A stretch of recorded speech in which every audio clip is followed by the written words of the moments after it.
السلام عليكم. كالعادة قررت نشارك معكم قصص واقعية من قلب الواقع، بلا تزيين بلا كذوب.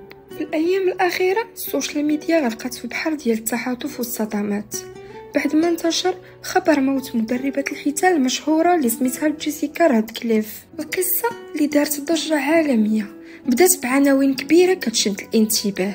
الفيديو الكامل للحادث، حوت أوركا يقتل المدربة قدام الجمهور، لحظات رعب وسط عرض مباشر. الصور والفيديوهات كانت كتدور بسرعة مجنونة، واللقطات كتوري حوت أوركا عملاق في حوض مائي. في الأول كيبان متعاون، ولكن في ثواني قليلة كيولي عدواني وينقض على المدربة ديالو وسط صراخ الجمهور وحالة ذعر حقيقية. هاد المشاهد خلات الملايين يتعاطفوا مع القصة ويشاركوها، لكن وسط هاد الموجة ديال المشاعر كاين حتى اثار لاي دليل رسمي، لا بلاغ من الشرطة، لا تصريح من اداره الحدائق البحريه، ولا حتى اعلان من مصلحه السلامه والصحه المهنيه اللي كتخرج الاخبار الرسميه على الحوادث اللي كتوقع في العمل.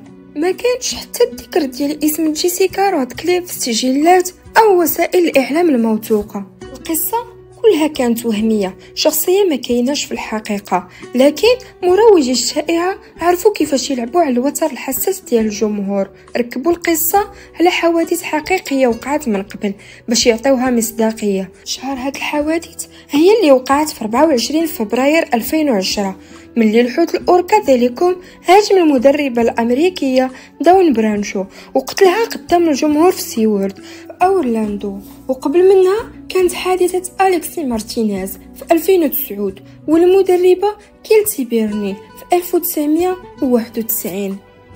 الفيديوهات ديال جيسيكا كانت في الحقيقة مركبة من مقاطع قديمة، قفزات الحيتان وسط الماء، لقطات من وثائقيات وأجزاء من الحادثة الحقيقية ديال داون برانشو.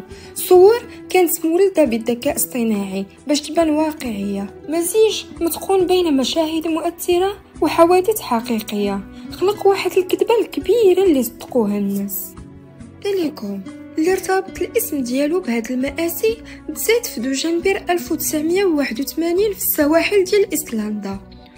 في 1983 في شهر نوفمبر هو مازال صغير في عمره عامين، شد باستعمال الشباك ونقلوه لحديقة أفنار فيوردور مارين زو، بقى فيها تقريبا المدة ديال عام، من بعد تنقل لسيلاندا وفضى في باسيفيك في كندا. في هذاك المكان الصغير كان محبوس مع جوج ديال الحيتان حوامل كبر منه، هايدا الثانية ونوتكا الرابعة، وكانوا كيعاملوه بعدوانية، كيدفعوه كيعضوه كيخليوه مجروح حتى بقى عنده علامات جسدية ونفسية باقية معاه طول حياته. هاد المعاملة القاسية مع الضيق في المساحة ديال الحوض كان السبب اللي خلى سلوك تيليكوم يتبدل ولا عنده عدوانية زائدة مع مرور الوقت. 1982 جابوه لسيورد في أورلاندو. في الطبيعة الحيتان القاتلة كتسافر حتى 160 كيلومتر في النهار، لكن تيليكوم كان محبوس في حوض صغير ما كيخليش يتحرك بحرية. هاد الحبس الطويل خلاه يتأثر نفسيا ويدير سلوكيات عدوانية، والنتيجة ديال هادشي كانت 3 ديال الحوادث الوفاة. 20 فبراير 1991 المدربة كيلتي بيرن اللي تغرقت بعد ما طاحت في الماء. 6 يوليوز 1999 دانيال دوكس اللي دخل الحوض بالليل لقاوه ميت في الماء. 24 فبراير 2010 داون برانشو تم السحب ديالها وغرقات وسط عرض حي. هاد الحوادث كانت شرارة اللي خرجت فيلم بلاك فيش في 2013 اللي فضح الظروف القاسية اللي كتعاني منها الحيتان القاتلة، ووضح كيفاش الحبس كيأثر على صحتهم النفسية ويزيد عدوانيتهم. الفيلم دار ضجة عالمية وخلى سيوارد في 2016 توقف تربية الحيتان القاتلة. القصة ديال جيسيكا كانت غير مسرحية رقمية متقونة، لكن الخوارزميات ديال السوشيال ميديا لعبت دور البطولة. المحتوى اللي فيه صدمة وعاطفة كيتفاعل معاه الناس بزاف. كل ما كثر التفاعل كل ما المنصات كتزيد توصل القصة لعدد أكبر من الناس بلا ما يهمها واش المعلومة صحيحة ولا كذوب. هاد المزيج ديال الموسيقى المؤثرة، الصور الحزينة والعناوين المثيرة خلق واقع موازي والناس عايشوه وكأنه حقيقة. قصة جيسيكا رادكليف ماشي غير إشاعة، ولكن مثال قوي على كيفاش الكذب الرقمي كيقدر يركب على أحداث حقيقية ويغطي على الحقيقة.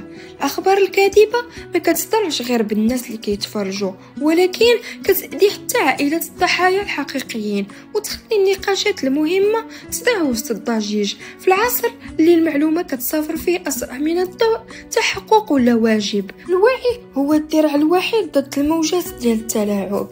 تلهنا سالات القصة ديالنا ديال جيسيكا راتكليف مع حوت الأوركا.